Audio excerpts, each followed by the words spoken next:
जी हाँ छात्रों, तो फाइनली बड़ी जुगाड़ के बाद कक्षा 9 में द्वितीय परीक्षा 2025-26 विषय हिंदी। बच्चों इसके पहले आपका अंग्रेजी और विज्ञान का पेपर हुआ था, जैसा हमने डाला था पूरा सेम टू सेम उसी प्रकार से आपके एग्जाम में आया था। तो बच्चों आपको यहाँ पे बिल्कुल भी टेंशन नहीं लेना है, क्योंकि जो आपका हिंदी का पेपर 6 जून को होने वाला है पूरा सेम टू सेम आपके पेपर में आने वाला है। यदि आप इस वीडियो को शुरू से लेकर लास्ट तक वॉच करते हैं तो 100% गारंटी है कि आपको इस बार हिंदी के पेपर में पास होने से कोई भी नहीं रोक सकता, और आपके इस बार हिंदी में 75 नंबर आने वाले हैं। तो चलिए बच्चों, मैंने टाइम वेस्ट किया क्योंकि आपके पास टाइम बहुत कम बचा है। तो बच्चों सबसे पहले आप देख सकते हैं पेपर का फ्रंट पेज आपका यहाँ पे कुछ इस टाइप का होने वाला है, एंड जो क्वेश्चन है पहले बच्चों इसके अगले पेज से दिए गए हैं।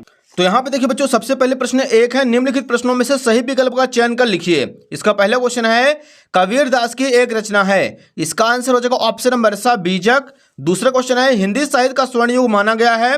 इसका करेक्ट आंसर हो जाएगा ऑप्शन नंबर बा भक्ति काल को। तीसरा प्रश्न है काव्य की शोभा बढ़ाने वाले तत्व कहलाते हैं। इसका राइट आंसर हो जाएगा ऑप्शन नंबर द अलंकार कहलाते हैं। चौथा नंबर है झूरी के साले का क्या नाम था। इसका आंसर हो जाएगा ऑप्शन नंबर आ गया नाम था।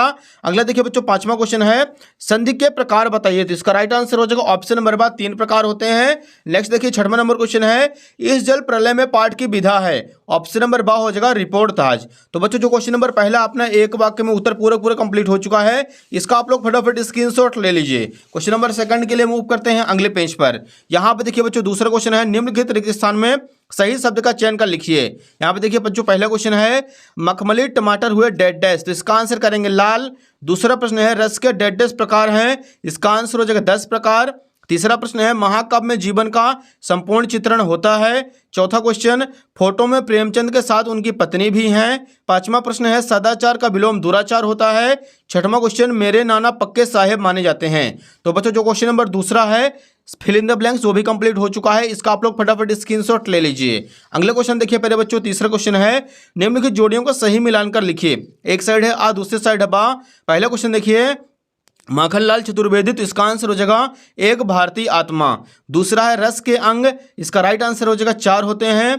तीसरा है ल्यासा की ओर राहुल संकृत्यायन। चौथा है महादेवी वर्मा। इसका आंसर हो जाएगा नीरजा निहार रश्मि।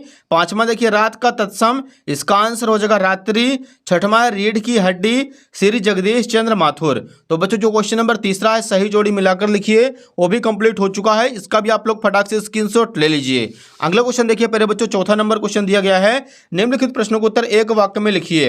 यहाँ पे देखिए बच्चों पहला क्वेश्चन है मानसरोवर से कवि का क्या आशय है। तो इसका आंसर हो जाएगा मन रूपी पवित्र सरोवर जिसमें मनुष्य को स्वच्छ विचार रूपी जल भरा है मानसरोवर कहलाता है। दूसरा प्रश्न है कविता के शाब्दिक अनुशासन का नाम क्या है। तो इसका आंसर हो जाएगा छंद। तीसरा प्रश्न है साहित्यिक पुरखे किसे कहा गया है। तो मुंशी प्रेमचंद्र को। चौथा क्वेश्चन है बल शब्द में वान प्रत्यय लगाने से कौन शब्द बनेगा, बलवान। पांचवा प्रश्न है लोक में प्रचलित उक्ति क्या कहलाती है, लोकोक्ति कहलाती है। छठवां क्वेश्चन है पाठ में बाढ़ के पानी को क्या कहा गया है। तो इसका आंसर हो जाएगा प्रलय का जल। तो बच्चों जो क्वेश्चन नंबर चौथा है एक वाक्य में उत्तर वो भी कंप्लीट हो चुका है, इसका भी आप लोग फटाफट स्क्रीनशॉट ले लीजिए और वीडियो को अपने सभी दोस्तों में फटाफट शेयर करते चलिए। क्वेश्चन नंबर 5 देखिए बच्चों, यहाँ पे निम्नलिखित प्रश्नों में से सत्य अथवा असत्य कथन लिखिए। पहला प्रश्न है जयसी सूफी काव्य परंपरा के कवि हैं। इसका आंसर हो जाएगा सत्य। दूसरा प्रश्न उपमा अलंकार में उपकार समीप होता है। इसका आंसर हो जाएगा सत्य। तीसरा क्वेश्चन है हुजूम का अर्थ जन समूह नहीं है, असत्य। चौथा प्रश्न शब्द के आगे जुड़ने वाले शब्दांश उपसर्ग कहलाते हैं, सत्य। अगला है पांचवा क्वेश्चन नानी के मन में देश के प्रति आजादी का जुनून था, यह हो जाएगा सत्य। अगला देखिए छठवां क्वेश्चन है राम स्वरूप तकिया नोखी खिलौतों के थे। इसका आंसर हो जाएगा असत्य। तो बच्चों जो क्वेश्चन नंबर 5वां था अपना सत्य असत्य वो भी कंप्लीट हो चुका है, इसका भी आप लोग फटाफट स्क्रीनशॉट ले लीजिए। नेक्स्ट देखिए बच्चों, यहाँ से अतलगुत्री क्वेश्चन दिए गए हैं, तो वीडियो को फटाफट सभी दोस्तों में शेयर करते चलिए। यहाँ पे देखिए छठवां क्वेश्चन है पद्य साहित्य के इतिहास को कितने कालों में बांटा गया है, नाम लिखिए। तो यहाँ पे लिखेंगे उत्तर क्रमांक 6 हिंदी पद्य साहित्य के इतिहास को 4 कालों में बांटा गया है। पहला हो जाएगा आदिकाल, दूसरा प्रारंभिक मध्यकाल, तीसरा उत्तर मध्यकाल, चौथा हो जाएगा आधुनिक मध्यकाल। ये हो जाएगा बच्चों यहाँ पे क्वेश्चन नंबर 6वां कंप्लीट। अगला देखिए बच्चों 7वां नंबर है कबीर रस खान के भाव सौंदर्य की कोई 2 विशेषताएं लिखिए। तो यहाँ पे लिखेंगे उत्तर क्रमांक 7 कबीर रस खान के काव्य सौंदर्य की विशेषताएं निम्न है। पहला रस खान के लेखन में आडंबर नहीं था। दूसरा रस खान की भाषा सरल सुबोध और आसानी से समझने वाली थी। ये हो जाएगा बच्चों यहाँ पे क्वेश्चन नंबर अपना 7वां कंप्लीट, इसको आप लोग स्क्रीनशॉट ले लीजिए। अगला देखिए बच्चों 8वां नंबर कवित्री को घर जाने की चाह से क्या तात्पर्य है। तो यहाँ पे लिखेंगे उत्तर क्रमांक 8 कवित्री का घर जाने की चाह से तात्पर्य है कि प्रभु से मिलाप इस भाव सागर से मुक्त होकर अपने प्रभु की शरण में जाना है। कवित्री परमात्मा की शरण को ही अपना वास्तविक घर मानती है। वे कहती है कि उनकी सारी उम्र बीत गई, उन्होंने प्रभु से मिलने का कोई प्रयास नहीं किया, उम्र बढ़ती जा रही है, वह मृत्यु नजदीक आ रही है। ये हो जाएगा बच्चों यहाँ पे क्वेश्चन नंबर अपना 8वां कंप्लीट। इसका भी आप लोग स्क्रीनशॉट ले लीजिए। अगला क्वेश्चन देखिए प्यारे बच्चों, 9वां क्वेश्चन है, माखन लाल चतुर्वेदी को कोयल से ईर्ष्या क्यों हो रही है? तो यहाँ पे लिखेंगे उत्तर क्रमांक 9, माखनलाल चतुर्वेदी को कोयल से ईर्ष्या का मुख्य कारण उसकी स्वतंत्रता से है। कवि को अंग्रेजों द्वारा काल कोठरी में बंद कर दिया गया है, जबकि कोयल स्वतंत्रता से आकाश में उड़ रही है, जिसे देखकर कवि को उससे ईर्ष्या हो रही है। ये हो जाएगा बच्चों यहाँ पे क्वेश्चन नंबर अपना 9 कंप्लीट। इसका भी आप लोग फटाफट स्क्रीनशॉट ले लीजिए। अगला देखिए बच्चों 10वां क्वेश्चन है, काव्य किसे कहते हैं, उसके भेदों के नाम लिखिए। यहाँ पे हो जाएगा उत्तर क्रमांक 10, काव्य आचार्य विश्वनाथ के अनुसार रसात्मक वाक्यम काव्यम अर्थात रसयुक्त वाक्य काव्य है। काव्य के 2 भेद होते हैं, दृश्य काव्य, श्रव्य काव्य। ये हो जाएगा बच्चों यहाँ पे क्वेश्चन नंबर अपना 10वां कंप्लीट। इसका आप लोग फटाफट स्क्रीनशॉट ले लीजिए। अगला देखिए बच्चों क्वेश्चन नंबर 11 है, रस के प्रकार एवं उनके स्थायी भाव लिखिए, अथवा छंद किसे कहते हैं, इसके प्रकार लिखिए। तो यहाँ पे लिखेंगे उत्तर क्रमांक 11 का अथवा। छंद की परिभाषा पहले, जिस रचना में अक्षरों एवं मात्राओं की संख्या निश्चित हो तथा यति गति लय एवं तुक आदि का ख्याल रखा जाए उसे छंद कहा जाता है। छंद के 2 प्रकार होते हैं, पहला हो जाएगा वर्णिक छंद, दूसरा हो जाएगा मात्रिक छंद। ये हो जाएगा बच्चों यहाँ पे क्वेश्चन नंबर 11 कंप्लीट। इसका आप लोग फटाफट स्क्रीनशॉट ले लीजिए। क्वेश्चन नंबर 12 के लिए मूव करते हैं अगले पेज पर। यहाँ पे देखिए पहले बच्चों क्वेश्चन नंबर 12 हमारे सामने दिया गया है, गद्य की प्रमुख विधाओं के नाम लिखिए। यहाँ पे लिखेंगे उत्तर क्रमांक 12, गद्य की प्रमुख विधाएं निम्न हैं, निबंध, कहानी, उपन्यास, नाटक, आलोचना, रेखा चित्र, संस्मरण, जीवनी, आत्मकथा, यात्रा संस्मरण आदि। ये हो जाएगा यहाँ पे क्वेश्चन नंबर 12 कंप्लीट। नेक्स्ट देखिए 13 नंबर क्वेश्चन है, प्रेमचंद के साहित्य की कोई 2 विशेषताएं लिखिए। तो यहाँ पे लिखेंगे उत्तर क्रमांक 13, प्रेमचंद के साहित्य की 2 विशेषताएं निम्न हैं। पहला हो जाएगा प्रेमचंद की रचनाओं में जन साधारण की भावनाओं, परिस्थितियों और समस्याओं का मार्मिक चित्रण है। दूसरा, प्रेमचंद की रचनाओं में सरल भाषा का प्रयोग किया गया है। ये हो जाएगा बच्चों यहाँ पे उत्तर क्रमांक 13 अपने कंप्लीट। अगला देखिए 14 नंबर है, कांजी हाउस में कैद पशुओं की हाजिरी क्यों ली जाती थी? यहाँ पे लिखेंगे उत्तर क्रमांक 14, कांजी हाउस में कैद सभी पशु कैदी ही थे, वहाँ की दीवारें भी कच्ची ही थी, यह देखने के लिए कि कैद पशुओं में से कोई भाग तो नहीं गया, इसकी जानकारी के लिए उनकी हाजिरी ली जाती थी। ये हो जाएगा बच्चों यहाँ पे क्वेश्चन नंबर अपना 14 कंप्लीट। इसका आप लोग फटाफट स्क्रीनशॉट ले लीजिए। अगला देखिए बच्चों प्रश्न क्रमांक 15 है, महादेवी वर्मा उर्दू फारसी भाषा क्यों नहीं सीख पाई थी? यहाँ पे लिखेंगे उत्तर क्रमांक 15, महादेवी वर्मा उर्दू फारसी नहीं सीख पाई क्योंकि उन्हें इन भाषाओं में रुचि नहीं थी। इसके अलावा उनके घर में कोई उर्दू फारसी भाषा का माहौल नहीं था। ये हो जाएगा बच्चों यहाँ पे उत्तर क्रमांक 15 कंप्लीट। नेक्स्ट देखिए क्वेश्चन नंबर 16 है, समास के प्रकार बताती हुई उनके नाम लिखिए। यहाँ पे लिखेंगे उत्तर क्रमांक 16, समास 6 प्रकार के होते हैं, तत्पुरुष समास, कर्मधारय समास, द्विगु समास, द्वंद्व समास, बहुब्रीहि समास, अव्ययी भाव समास। ये हो जाएगा बच्चों क्वेश्चन नंबर यहाँ पे अपना 16 कंप्लीट। इसका भी आप लोग फटाफट स्क्रीनशॉट ले लीजिए।